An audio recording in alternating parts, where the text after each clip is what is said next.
Good news, আপনি চাইলে এখন থেকে ইউটিউবের মতো ফেসবুকেও প্লেলিস্ট তৈরি করে ভিডিও আপলোড করতে পারবেন। আপনি কিভাবে ইউটিউবের মতো ফেসবুকে প্লেলিস্ট তৈরি করে ভিডিও আপলোড করবেন এবং আপনার ভিডিওকে ভাইরাল করবেন সেই টেকনিকটি আজকে শিখিয়ে দিচ্ছি এই ভিডিওটিতে। আপনার সম্পূর্ণ ভিডিওটি কন্টিনিউ করার চেষ্টা করুন। শুরুতে আমরা আমাদের ফেসবুকের অফিসিয়াল অ্যাপসটি অন করে নিলাম এবং একটা রিল ভিডিও অ্যাড করে নিচ্ছি। রিল ভিডিও অ্যাড করার পর এখানে ভিডিওর টাইটেল এবং আমরা যে হ্যাশট্যাগুলো ব্যবহার করে থাকি সেই হ্যাশট্যাগুলো, ভিডিও রিলেটেড হ্যাশট্যাগুলো আমরা দিয়ে দিচ্ছি।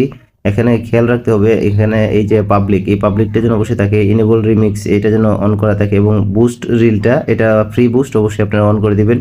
এবং নিচে দেখতে পারবেন যে অনেকগুলো আরও অপশন আছে, তার মধ্যে সিমোড সেটিংস আছে। আমরা সিমোড সেটিংসে যাব। সিমোড সেটিংসে গিয়ে আমরা আমাদের যে এড টু প্লে লিস্ট, এটা হচ্ছে সবচেয়ে গুরুত্বপূর্ণ একটা বিষয়, এটা আমি দেখিয়ে দিব আজকে। প্লে লিস্টটা কীভাবে দেখেন, আমরা প্লে লিস্টে আসলাম, আসার পরে দেখেন আমি অনেকগুলো প্লে লিস্ট তৈরি করে রেখেছিলাম, এখানে দেখাচ্ছে। তো আপনারা যদি প্লে লিস্ট অন না করে দেখেন তাহলে অবশ্যই উপরে এই প্লাস আইকনে আপনারা ক্লিক করবেন। প্লাস